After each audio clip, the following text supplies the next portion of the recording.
Good morning and welcome. It's always good to begin with singing.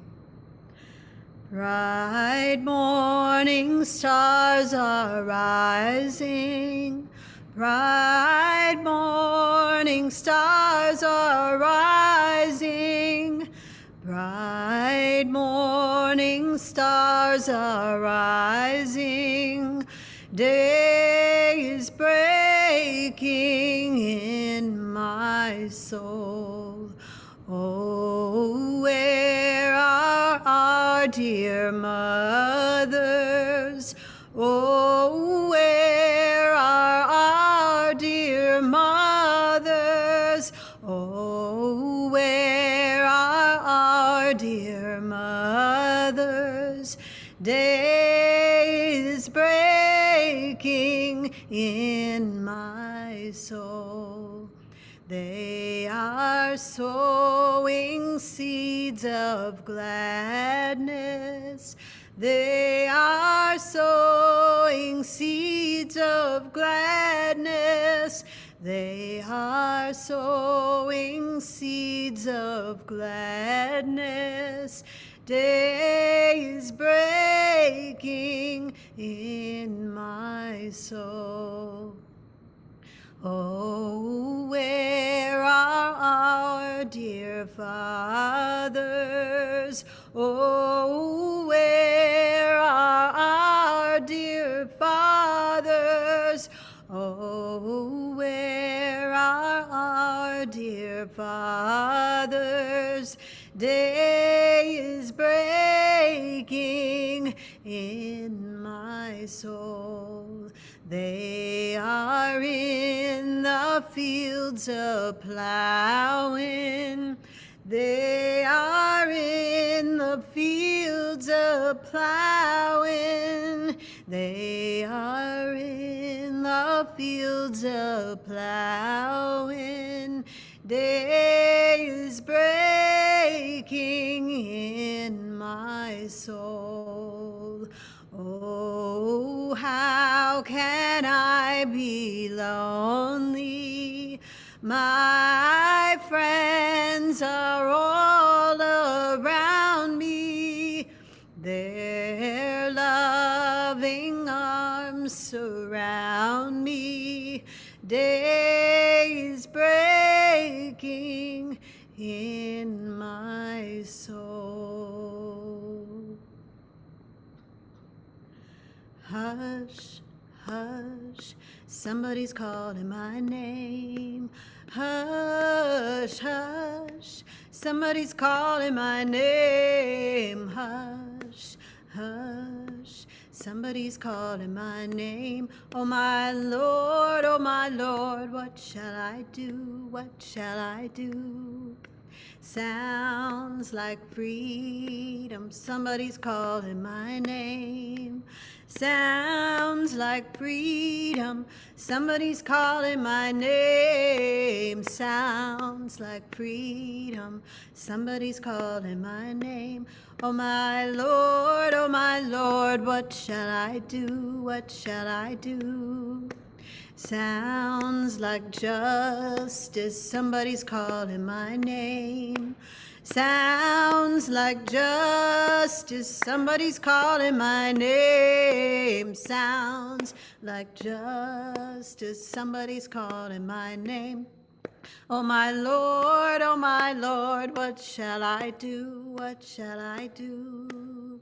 Soon one morning, death comes creeping in my room. Soon one morning, death comes creeping in my room. Soon one morning, death comes creeping in my room. Oh my Lord, what shall I do? What shall I do? I'm so glad that trouble don't last always. I'm so glad that trouble don't last always. I'm so glad that trouble don't last always. Oh my Lord, what shall I do? What shall I do? Hush, hush, Somebody's calling my name. Hush, hush. Somebody's calling my name. Hush, oh hush. Somebody's calling my name. Oh my Lord, what shall I do? What shall I do?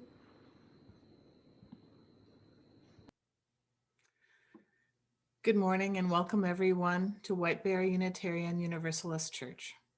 I am Lisa Borg, she, her, hers, serving on your board of directors and coming to you today from the White Mountains of New Hampshire. Service participants today include Nico Van Ostrand, Reverend Jack Gady, and Victoria Safford, supported by Aaron Scott and Anna Garris.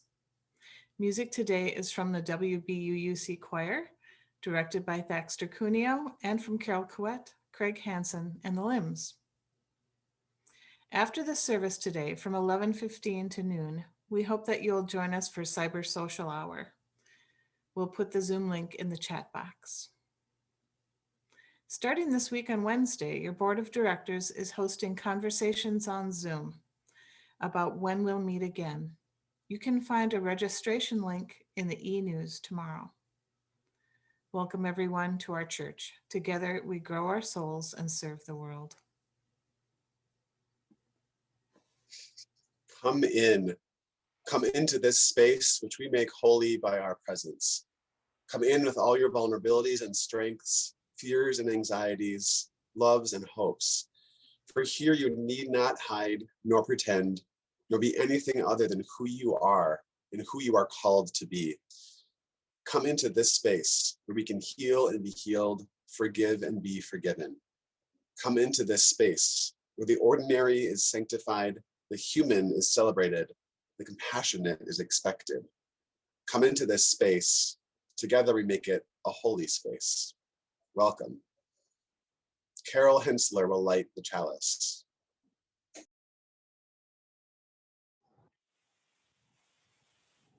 Good morning. I light the chalice this week in honor of the people who have testified in the George Floyd trial these past weeks. They were exemplifying to me our theme of mortality, the act of living, by reliving what appears to be for many of them the most traumatic experience of their lives, watching a man die by violence. The courage of these people in standing up in front of the world is inspiring to me. After a year of living a restricted life due to the pandemic, I am motivated to step out into the world again and be an active participant for change and not a passive observer.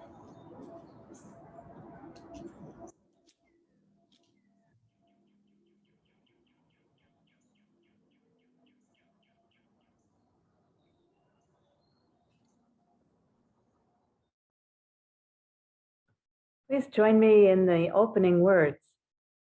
Love is the spirit of this church and service is its law.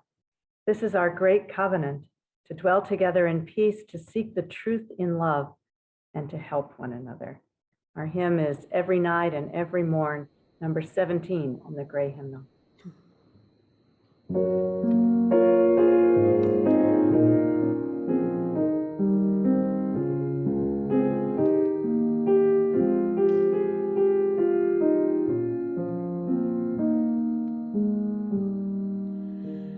Every night and every morn, some to misery are born. Every morn and every night, some are born to sweet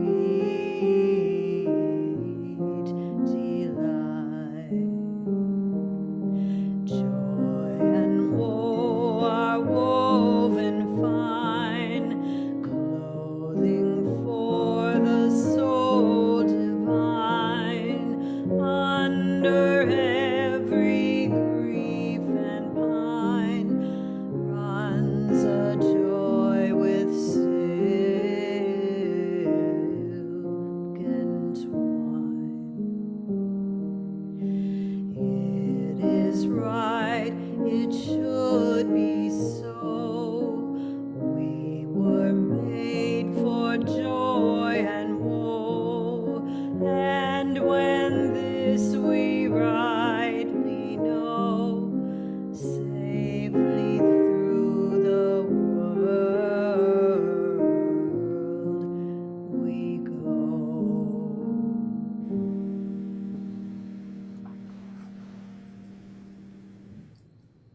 This morning's story is also an invitation in the way that most stories are if we pay close enough attention to them. As I share this story, I hope the things I describe call to mind your own memories and put you in touch with your senses. And my invitation to you is to find your way outdoors at some point after the service, or even just open the window for a while and take in the sights, sounds, smells, and feeling of interconnectedness with nature. In the park near where I live, the grass is slowly turning from brown to green. I love going for walks there, and at this time of year, I have the added challenge of picking out a dry path between mud puddles. Often on one side or another of those puddles are paw prints or small shoe prints from a dog or a kid who chose through instead of around. As I turn the corner and pass the baseball diamond, my neighbors are shouting advice and directives to each other during their cricket match. I hear the crack of bat on ball and watch which direction everyone runs to make sure I'm not at risk of being hit by the ball. During this particular walk, it smells like rain, like spring rain, which is different from summer rain somehow. Maybe it's because spring rain is usually water plus decomposition, and summer rain is water plus cookout. There are a few leftover clouds in the sky as I head towards the playground, but the sun is out and I can feel it against my skin because for the first time in a while, I'm not wearing a coat or even long sleeves. There are kids on the playground today laughing loudly and running around while their grown-ups chat at the picnic table. As I continue down the path away from the cricket match and the laughing kids, the allergy tickle begins and I curse bless the beautiful newly sprouted flowers. It's quieter on this end of the park and I can hear squirrels making the bizarre noises that they do, rushing around through last year's leaves to scurry up a tree just in case I'm about to try and eat them. And those trees, the wind blows just as I pass them as if to remind me that as I breathe, the trees breathe with me. Have you ever journeyed through nature like this and noticed similar things? During walks like this, I like to take time just noticing. And sometimes that simple acknowledgement of the world around me is enough. But sometimes, especially when I've had a hard day, or if I'm feeling particularly deep, I add another layer. For each thing I notice it again, in whether it is currently alive, used to be alive, but is no longer, or if it was never alive. The things currently alive, a new flower, baby animals, I hold with joy. The things that used to be alive, but that no longer are, the dry brown leaves, an animal's skeleton, I acknowledge their life and their contribution now to the circle. The things that never were alive, rocks and sunshine, I thank them for their steadfast presence. And in this noticing, somewhere, I exist. I hope you will wander out into the fresh air sometime soon and recreate this story for yourself, noticing the things that you are connected to, that I am also connected to, and how wonderful and complicated that is.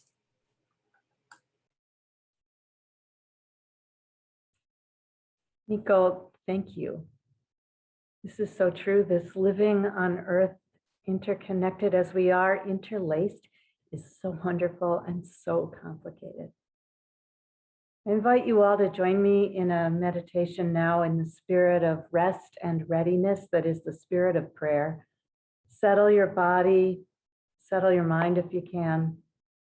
Fill your lungs with air, the breath of life, breathing in the wonder of it, breathing out gratitude. For just a few moments, let's hold silence here together.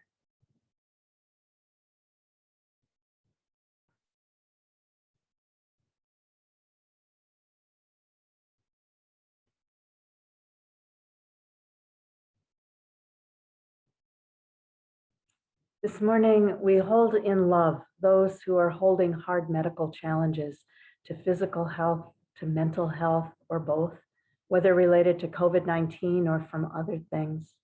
For those in the hospital or in treatment or living in a new diagnosis, our prayer is for courage and healing.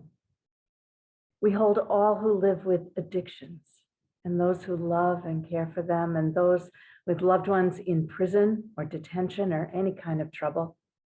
Our prayer is for courage and healing. For those among us, those of us who are lonely or frightened, those who live with not quite enough, not enough people, not enough food, not enough money, our prayer is for courage and hope and new resolve within ourselves to be about the work of justice, which is the work of love and transformation. I invite you now to speak out loud or to whisper or hold silently the names of those you're holding in particular today, trusting that we will all hold them also.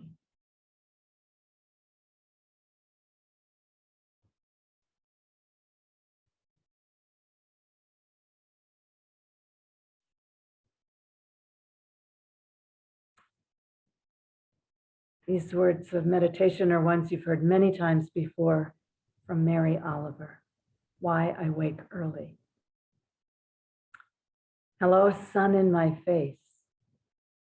Hello, you who made the morning and spread it over the fields and into the faces of the tulips and the nodding morning glories and into the windows of even the miserable and the crotchety. Best preacher that ever was, dear star, that just happens to be where you are in the universe to keep us from ever darkness, to ease us with warm touching, to hold us in great hands of light. Good morning, good morning, good morning. Watch now how I start the day in happiness, in kindness. Watch how we start in happiness, in kindness. Amen.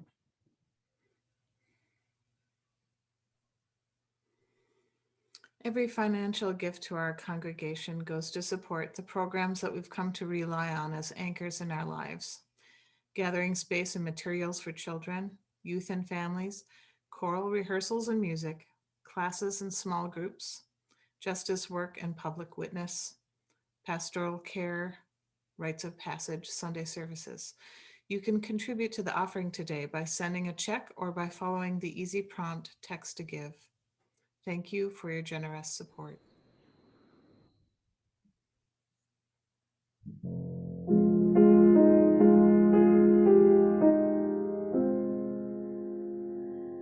Let nothing upset you.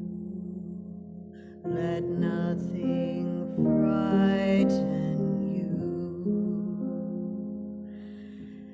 Everything is changing.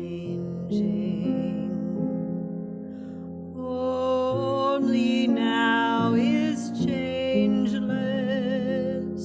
Patience attains the goal.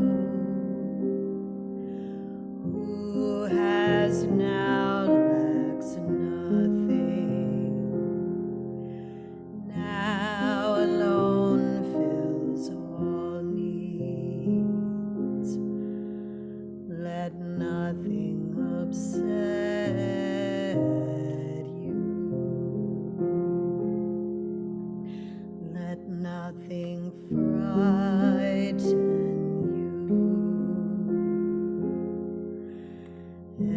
Everything is changing, changing, changing.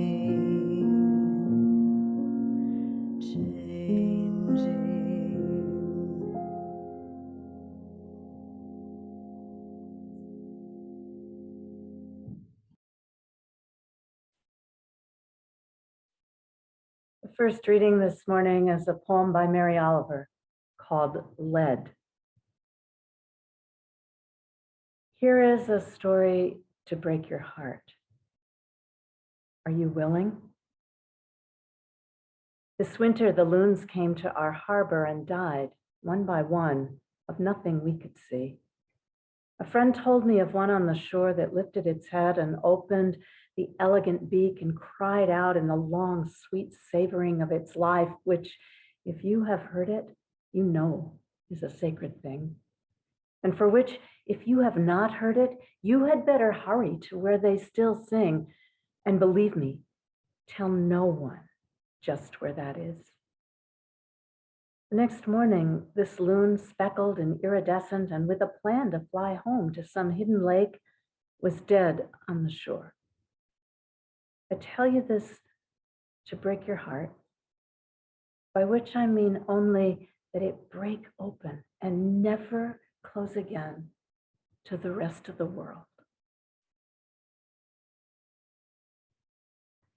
The second reading is a wisdom story from Anthony DeMello. A man who took great pride in his lawn found himself with a large crop of dandelions. He tried every method he knew to get rid of them. Still, they plagued him. Finally, he wrote the Department of Agriculture. He enumerated all the things he had tried and closed his letter with the question, "What shall I do now?" In due course, the reply came, "We suggest you learn to love them." Years later, he thought to himself, I had fought them with every means in my power, so learning to love them, no easy matter. I began by talking to them each day, cordial, friendly. They maintained a sullen silence. They were smarting from the war I had waged against them and were suspicious of my motives. But it wasn't long before they smiled back and relaxed, and soon we were good friends.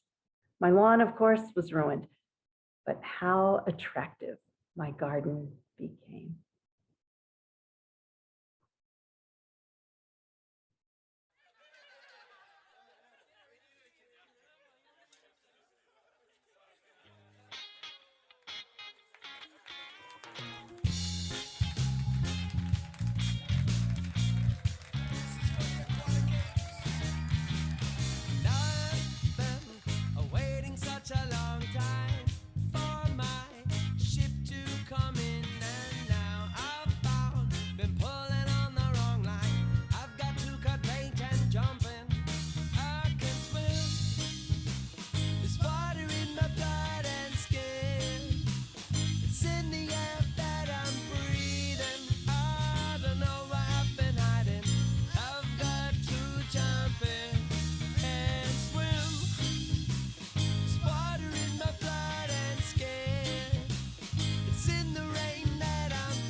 circle goes around, around, around, around, and it goes like this, around in a circle, and it's bound to bring me home again, it's bound to bring me home, and it's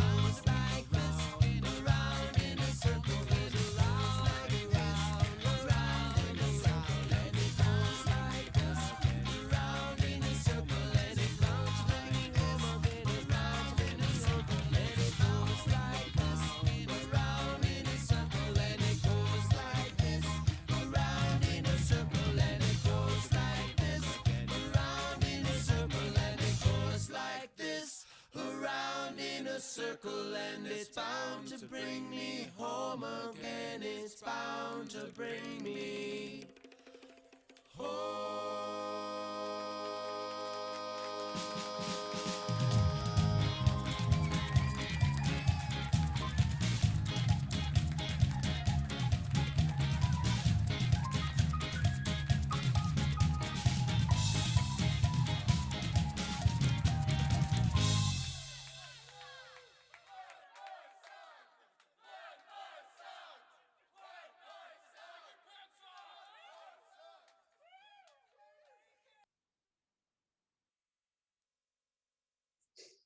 Thank you to Zach and the Limbs for sharing that music with us today. Nature writer Barry Lopez has spent a lot of time exploring the Grand Canyon. He has dwelt for long stretches of time in the inner gorge of the Grand Canyon, and he wrote one short paragraph that has really grabbed my attention this month. He says, "The living of life, any life, involves great and private pain, much of which we share with no one. In such places as the inner gorge, the pain trails away. It is not so quiet there or so removed that you can hear yourself think, that you would even wish to. That comes later. You can hear your heart beat. That comes first." There's just something about the simplicity of Lopez's words that stopped me. First, his assertion that the living of life involves great and private pain. Not exactly inspirational or hopeful, but there's something just so deep and true about it. Sometimes all we need to hear is that simplest phrase, a phrase so basic that it almost appears trite. Life involves great and private pain. Okay, that tracks. What's next? Well, he says that much of this private pain is shared with no one, not even one. When I think about that possibility, it breaks my heart. The idea that someone, many someones, are living with a great and private pain and they feel unable to share that pain with a single other person. Wow, that just sounds so incredibly lonely.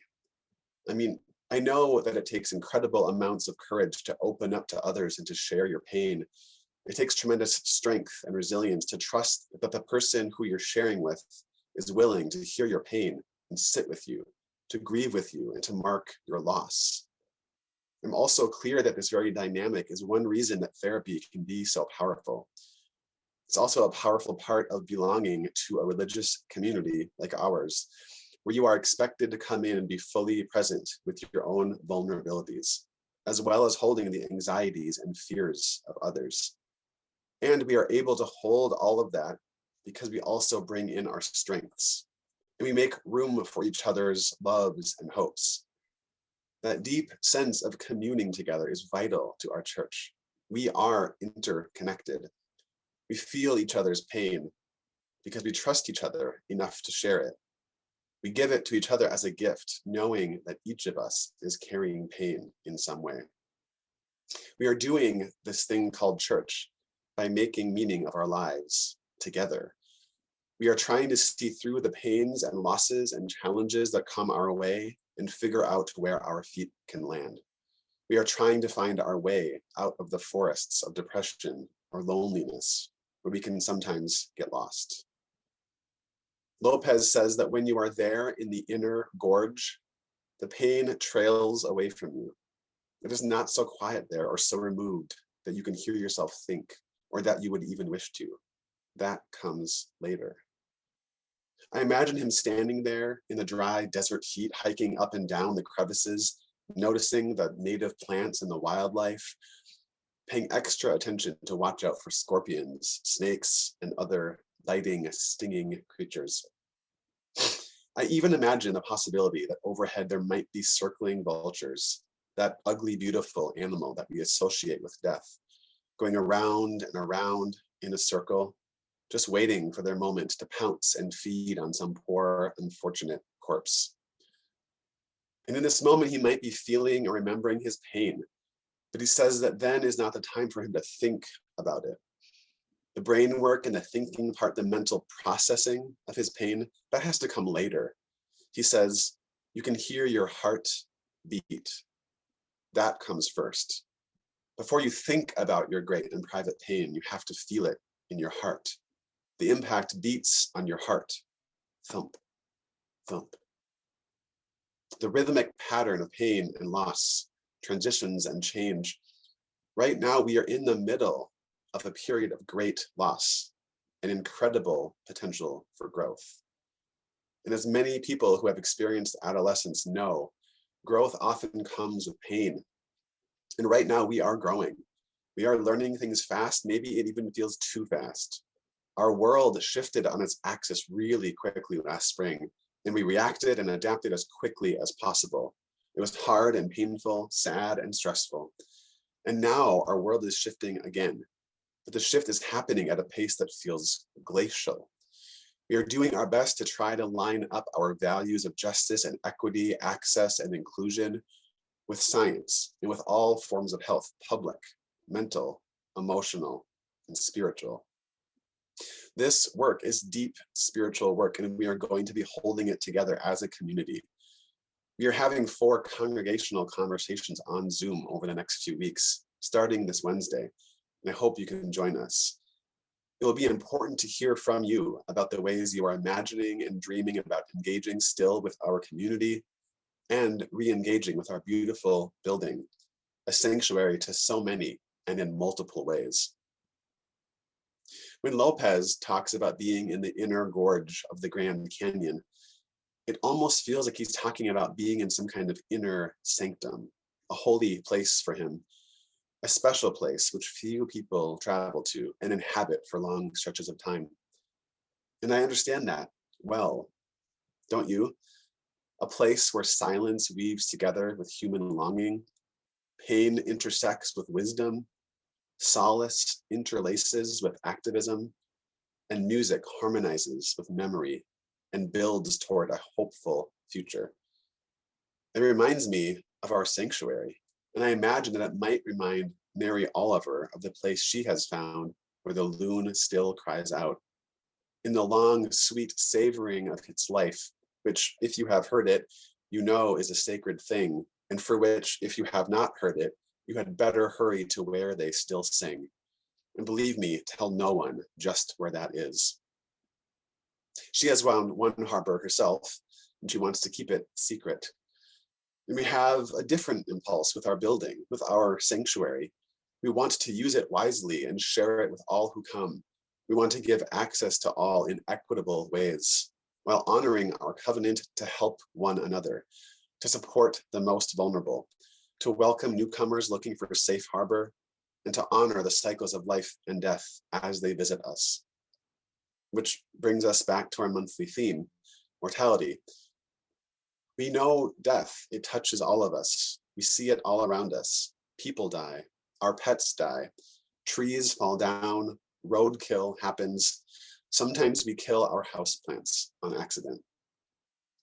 Sometimes on our nature walks, we encounter an animal who reached its last breath and collapsed, its carbon particles slowly disintegrating, pieces of the dead animal feeding other animals, flies, bacteria, its organic material now decomposing and reconstituting itself in other forms, in the rich, loamy soil, feeding the plants that grow from there, which in turn feed the bugs and the bees and the herbivores, which again die, feeding the carnivores, and it continues.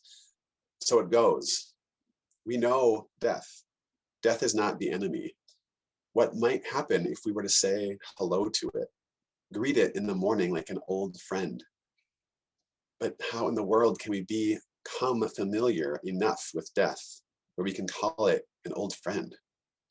Don't worry, I have 3 easy steps. Embrace, notice, encounter. Embrace your own mortality non-obsessively. Death is not the opposite of life. It is the ultimate result of life. We know this. We see this. And when we are feeling grounded and secure, we might be able to come within 6 feet of it. But when we are already feeling anxious or insecure, wounded or grieving, our mortality can scare us even more. It can cause us to close up, and clam up instead of staying open to the world and all of its complexity, the sorrow with the joy, the pain with the pleasure. There are many ways to remind ourselves how to embrace the reality and the weight of our eventual deaths. There is a Buddhist practice to name and meditate on your mortality 5 times per day, in the hope that you avoid taking for granted your life, your breath, and your beating heart. The hope is that you will take those opportunities to focus your living on the essentials. In preparation for this month's theme, I journaled about a time where I had seen my own mortality up close. It was September 9th, 2004, and I was 1 year out of college. I was 22 and I owned a house with 2 friends. I don't want to say that we were clueless, so I just won't tell you how we were. I was working 3 different jobs, hustling to make as much money as I could at just over minimum wage. On average, I was working somewhere around 60 hours a week. And there were 2 days a week in a row that I basically worked from 6 in the morning until 10 at night. I guess you could say I was young and thought I was invincible. On one particular Thursday, after having just completed 2 consecutive triple shifts, I was driving between my morning and my afternoon job, driving down to Lakeville on I-35 at 1 p.m., and I fell asleep at the wheel. As often happens with accidents, I don't exactly know what happened next, but I have a vague memory of waking up, seeing imminent danger and trying to brake and swerve. But the next thing I remember was the paramedics asking me questions while I looked straight ahead at the fence on the side of the freeway that I had crashed into. None of it made sense, but I started to become aware of what had happened. I realized that there was a small cut on my chin and an even smaller cut on my knee. That's it. No one else got hurt, and I had 2 cuts, the scars of which are barely visible anymore. I tell this story often as the moment I probably should have died, and for some reason didn't. This was my mortality lesson moment. I had to take a long and slow look at my life and how I was living it. I think the universe was helping me understand that I needed to prioritize my living over my money making.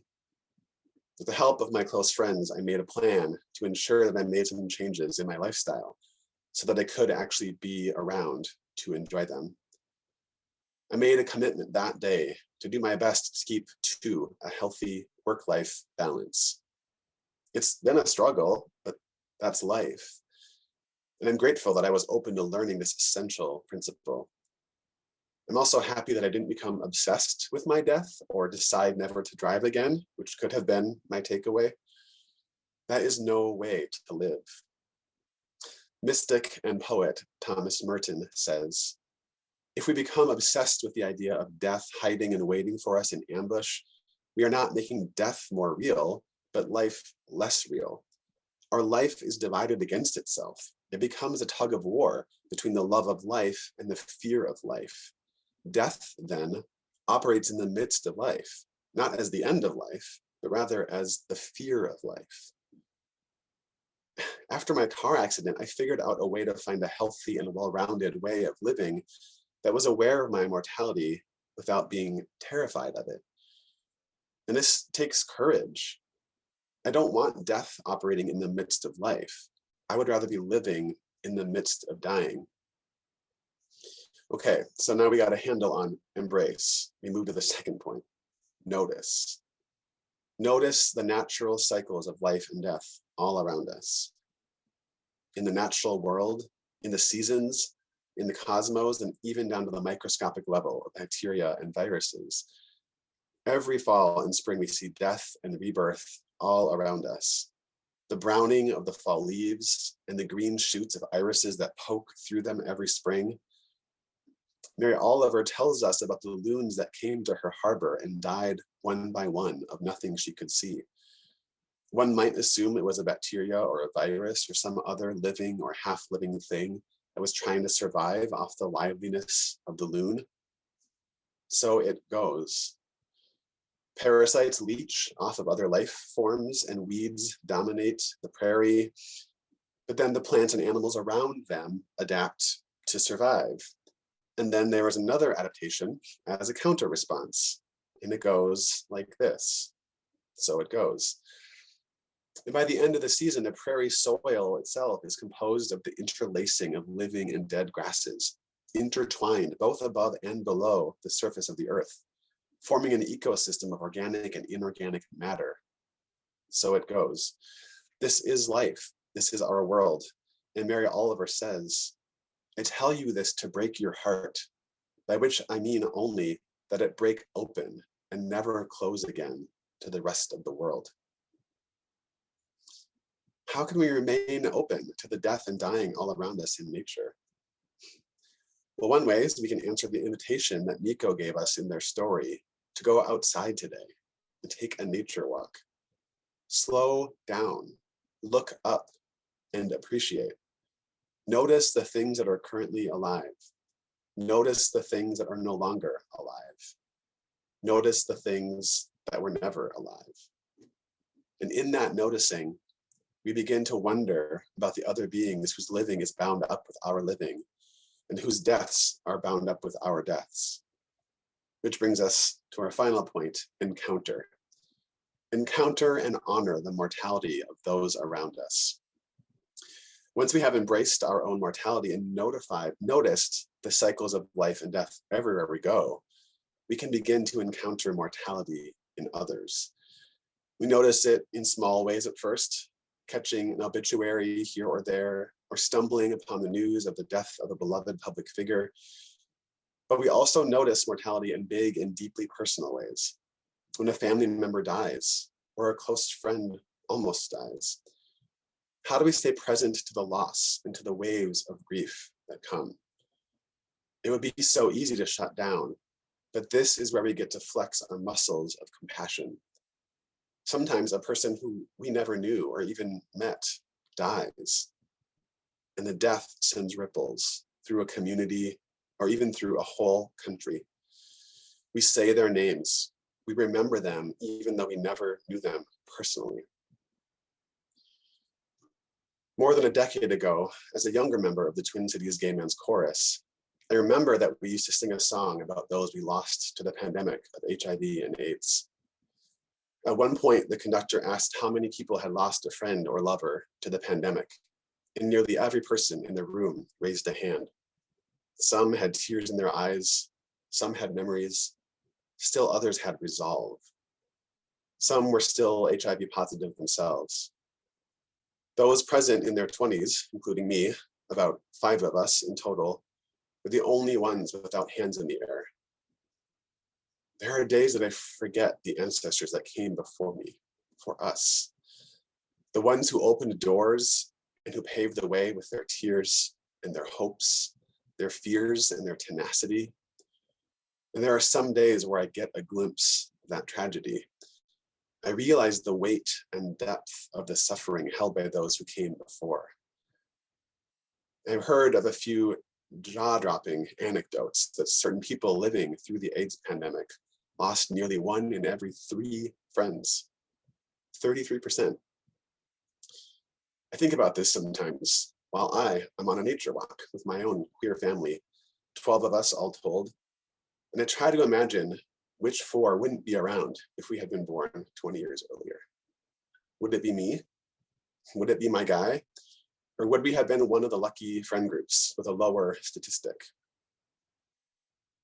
I'm reminded also of the under-resourced queer and trans folks of color who created the drag queen scene and the ballroom culture in New York.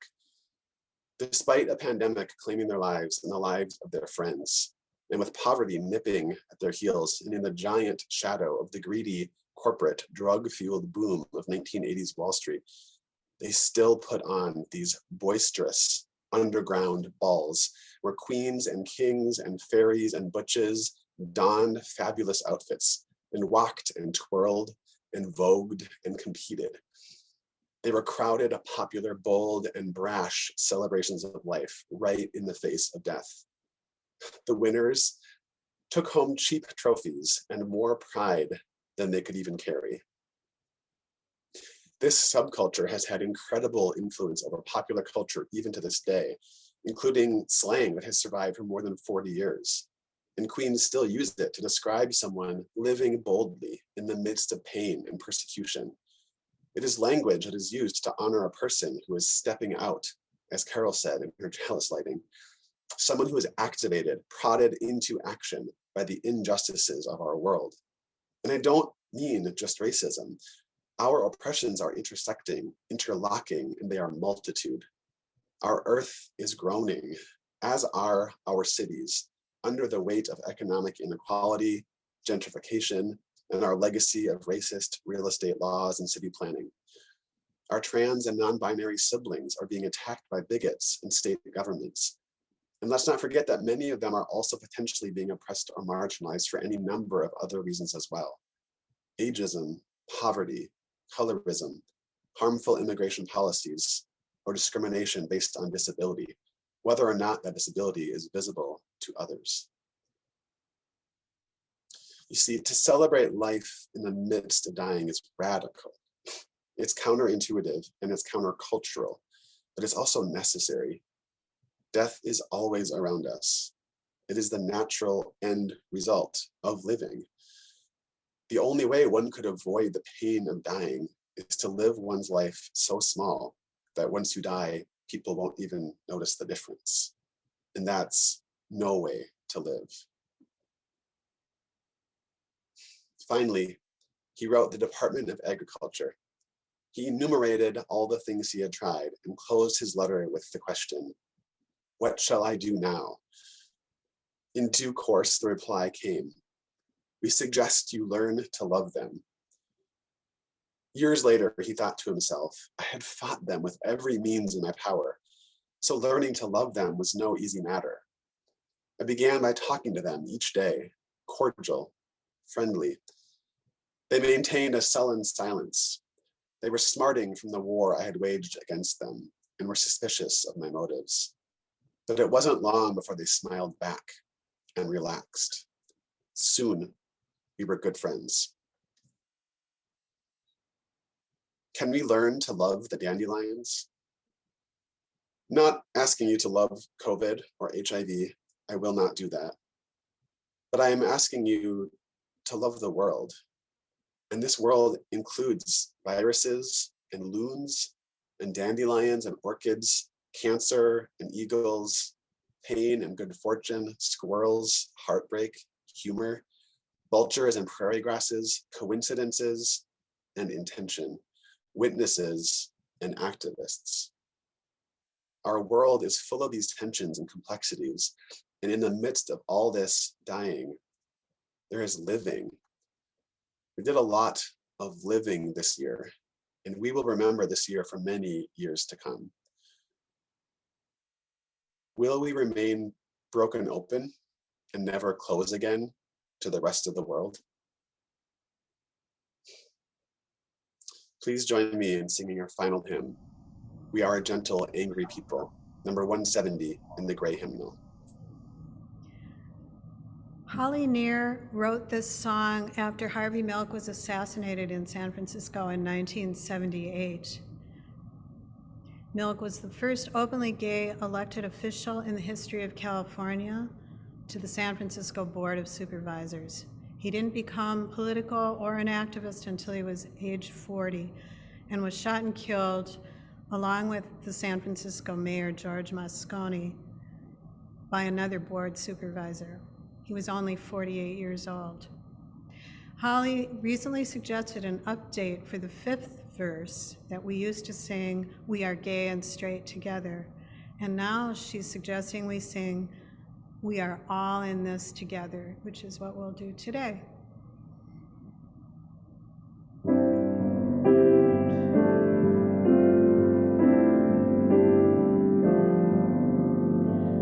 We are a gentle, angry people, and we are singing for our lives. We are a gentle, angry people.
we are singing, singing for our lives.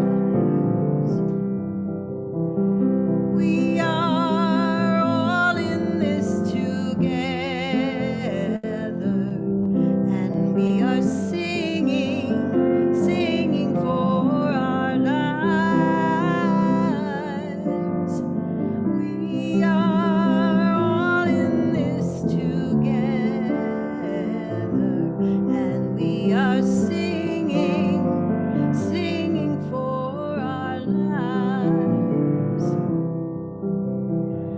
We are a gentle, loving people, and we are singing, singing for our lives.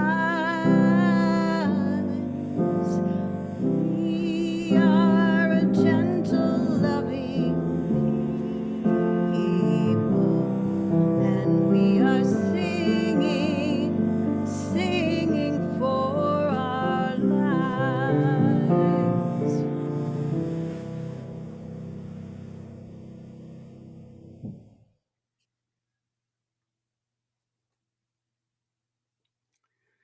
Please join me in the closing words.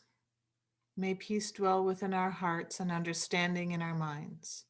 May courage steal our will and love of truth forever guide us. Thanks everyone for joining us today. If you're new to our church, welcome. We are so grateful that you're here. Please join us for our cyber social hour starting at 11:15. All are welcome.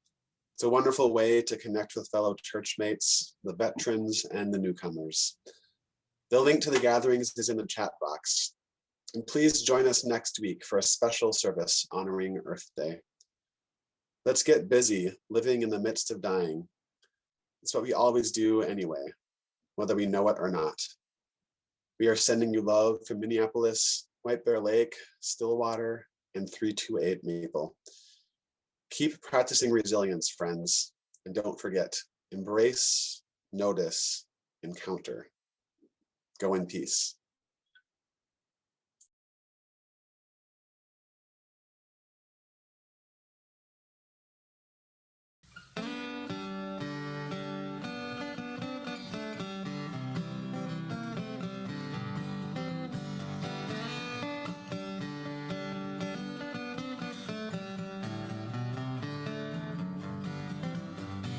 Some bright morning when this life is over, I fly away to that home on God's celestial shore.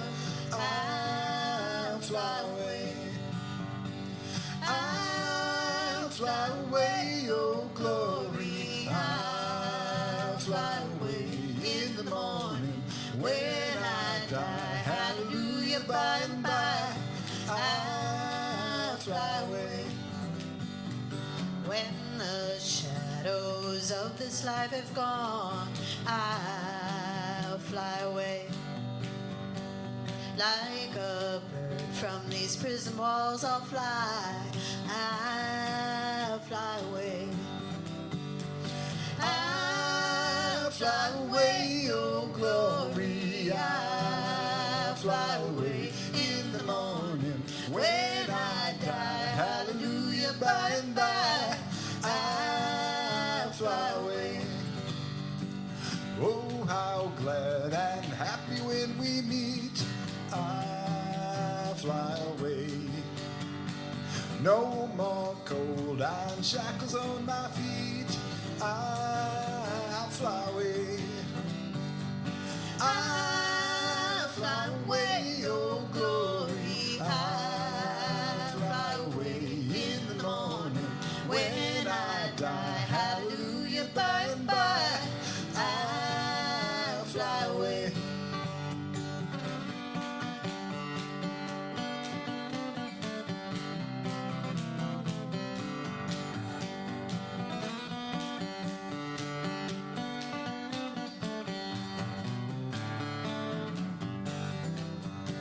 Just a few more weary days and then I'll fly away.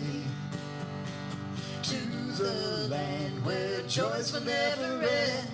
I'll fly away. I'll fly away, oh glory. I'll fly away in the morning when I die. Hallelujah, by and by. I'll fly away. I'll fly away, oh glory. I'll fly away in the morning when I die. Hallelujah, by and by. I'll fly away. I'll fly away.